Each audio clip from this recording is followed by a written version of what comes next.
We're heading to Birmingham and Brew. This is a can of their Optimo Pale Ale coming in at 5.5%. We've not had anything from this brewery before, so what they're going to be like, keep on watching to find out.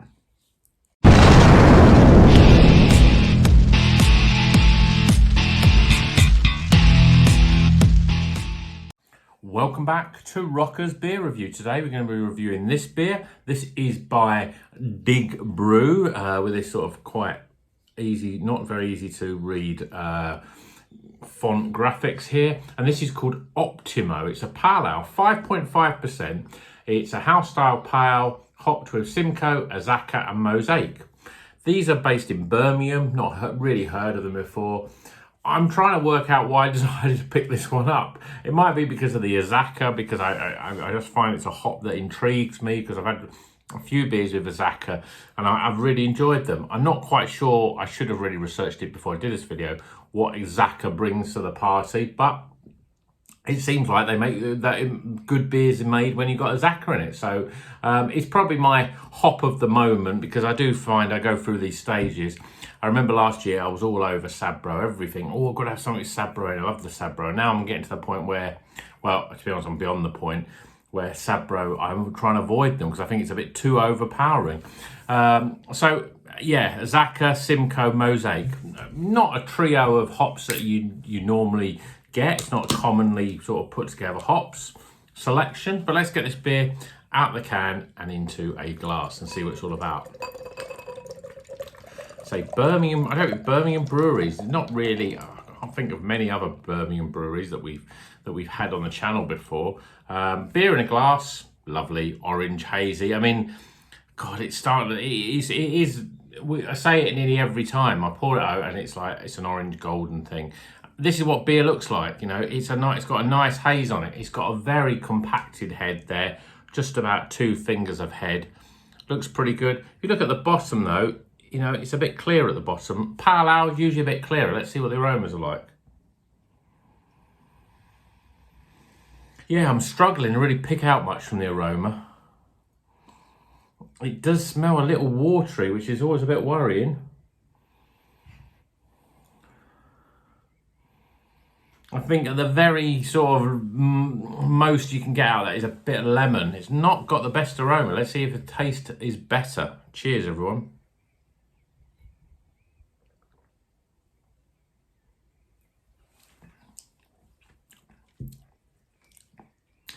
Thankfully, the taste is better, but it's all very laid back and subtle. It's very light. I'd say medium carbonation. I mean, you know it's a pale ale. There's that little bit of fizz in there that just sort of gets the flavours going.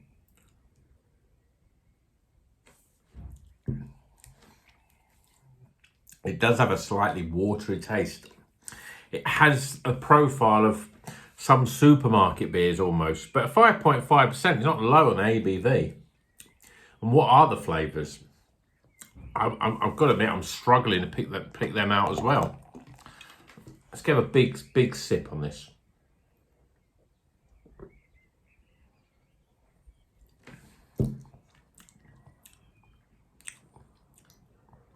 Citrus, orange, lemons. I'm not picking out masses of, there's a sort of tropical, underlying tropical flavour in there, but nothing's jumping out. I won't bet my life that the taste of mango or pineapple or passion fruit. It's just a sort of a subtle tropical flavour. It's funny though, because I'm at that point when you describe it, it's a bit watery, it's a little bit fizzy. There's not much of an aroma. The flavours are very sort of dialed back and subtle. It makes you think you should run to the hills and not try this beer. But actually there's something about it that's really quite enjoyable. I can't put my finger on it though, I really can't. I think it's, you take the beer reviewer away from me and I was just sitting here, it's a sort of, it's not really a sunny day, it's a sort of, it's warm and humid, to be honest. It's not really that sort of sunny day, but this is a sort of beer that's a great complement to it because it's really refreshing. It's got a nice fruity, light, easy drinking sort of feel to it. There's no bitterness there. There's no big flavour that's just really sort of hitting you. There's no sort of complexity in terms of, you know, a big juice up front and then a sort of bit of bitterness and maybe a little bit of pininess. There's none of that in this. It's very simple. But I think that's why it's good. I like it. I really do like it. But I can't really tell you why I like it. I think it's just a fruity little beer. But it does nothing wrong, but it doesn't really. There's no heights to it. There's nothing you can pick out. And sometimes, you know, we have a beer that you want something like this. This is just exactly what you want. You want it so you drink it down. You think, yeah, this is a craft beer. Got tropical citrus notes. It's a pale ale, so it's light, it's refreshing. There's a little bit of carbonation, just sort of zipping that flavour around the mouth. And then you think, yep, I'm still thirsty, I'll drink it again, you know, and you just enjoy it for what it is. So it's going to be a difficult one to score, this one, but Optimo by Dig Brew. I mean, if you read it, you could almost say that says Big Brew, but it is actually Dig Brew, and it's an Optimo Pale Ale, 5.5%. I quite like it, but I'm not quite sure how I'm going to score it and what the numbers are going to come out with, because on paper, I think it's a poor beer, but in practice, it's a nice, refreshing beer. Let's get those scores.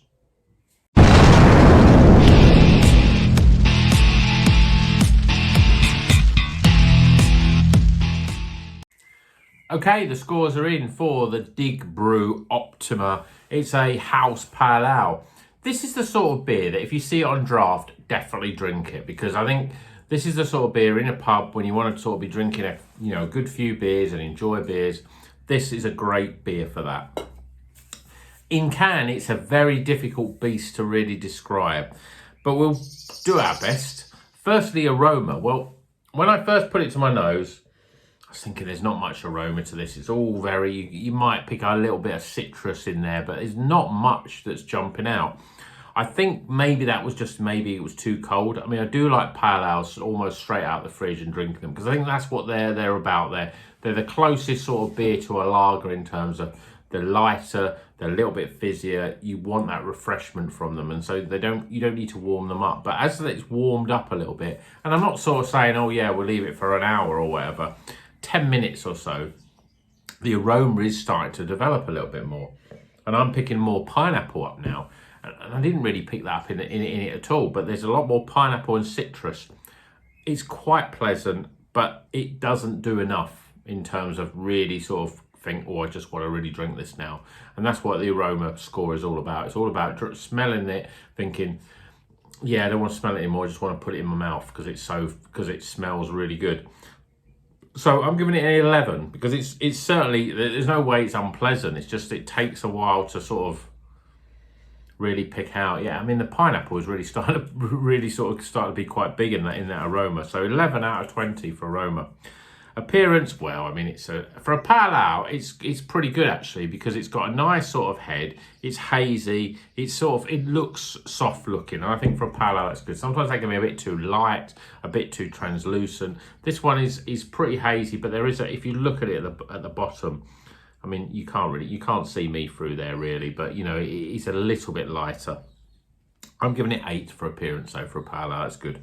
Flavour wise, well, I'm going to go in again. Again, the pineapple now, it's a sort of beer that after 10 minutes out of the fridge, it's got 100% better. It really has.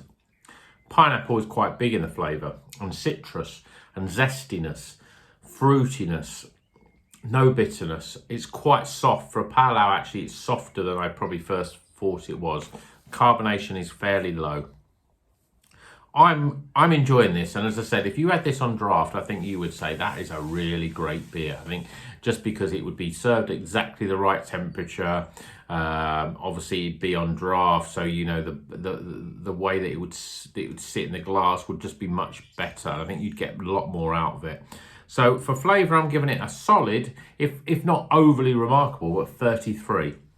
Value for money. Well, I mean, as I said, my value for money score is it's almost changing as I'm drinking it, because I'm giving it a 7, because I think it's a good pale ale, but it costs me, you know, close to a £5. Even though it's 5.5%, you've got 3 different hops in there. It doesn't quite have the punch that I want when I'm spending that sort of money. So I'm giving it 7 out of 10. But my overall experience, this is where I'm sort of ramping up the score, because it's a really enjoyable drink. I'm getting a lot of pineapple and citrus in there now. They're the big flavours, and before I wasn't really getting that much in there. I was getting a sort of a nondescript tropical sort of flavour. But now the pineapple's starting to come out, and it's really a pleasant flavour. It's nice and fruity, and it's soft, and it's enjoyable, and it's very, very. I mean, 5.5% is not sessionable, but the way it drinks is like, well, yeah, I could keep drinking this. In fact, I'm at the point now where I'm drinking this too quickly, because it's every mouthful I take, it gets better. You know, that's a great sign of a beer, I think.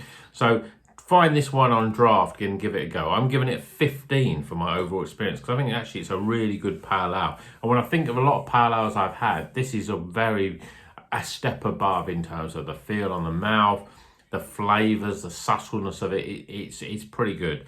So 15 for that. And then we top those scores up, we get 74. So it's still a recommended beer. It's at the lower end, it's at the, you know, it's in the low 70s. But I think any beer that I review on this channel that gets over 70 is worth anyone's time. Really is, because, you know, I think you'll get a lot from it. I mean, we're talking about a beer at the end of the day, where you're paying 4 or 5 quid for it. Drink it, enjoy it, think, yep, I've had that one, that's nice, I really like that. And 74 is a good score. I think anything sort of under 70, you know, there's so many good beers over 70 that we have on the channel, but anything under 70 you should always probably just avoid, really, unless there's a reason to avoid it, like it's a real sort of bitter West Coast or a wheat beer that, you know, I'm not a big fan of, but you may be a big fan of. But I think this is a good beer. Dig Brew. I'm going to try more from them, because I think that they're on that sort of scale where they're a good brewery, but whether they can be consistent, I don't know. But I've enjoyed this one. I actually have enjoyed it. The more I drink it, the more I'm thinking, maybe I should have topped up them scores. Maybe the aroma is worth a couple more points, and maybe the flavour's worth a point or so. It's a good beer, it's a recommended, so give it a try if you see it. I think it's got a nice combination of flavours for a pale ale. Dig Brew, give them a try. Birmingham. If you see it on draft though, definitely drink it, because I think this is going to be a superb beer on draft. So I've enjoyed this, and I've nearly finished it, and I was hoping that I was going to do this review and then and sit and enjoy it, because it's Saturday night. But I'm going to now have to crack open another beer, which isn't a bad thing. So, hope you've enjoyed this video. Hope you're enjoying everything you see on here. If you like what you see, please subscribe. Please give us a thumbs up. It helps the channel, helps all the sort of YouTube algorithms and how all that works. I don't know if I've announced it already. I'm not quite sure where this video is going to fit in the scheme of things, but I'm doing a live video on, I think I'm going to make it Saturday. I will do a video saying when I'm going to do it, but I think it's going to be Saturday, sort of 5 or 6 o'clock, to celebrate my 1 year. 1 year of drinking craft beer. And I've drank a lot of craft beer in that time. And every beer I drink, it still excites me about it. So, yeah, I'm waffling now, aren't I? So I'm going to end it there. Until the next one, you know what you got to do. You got to keep on rocking.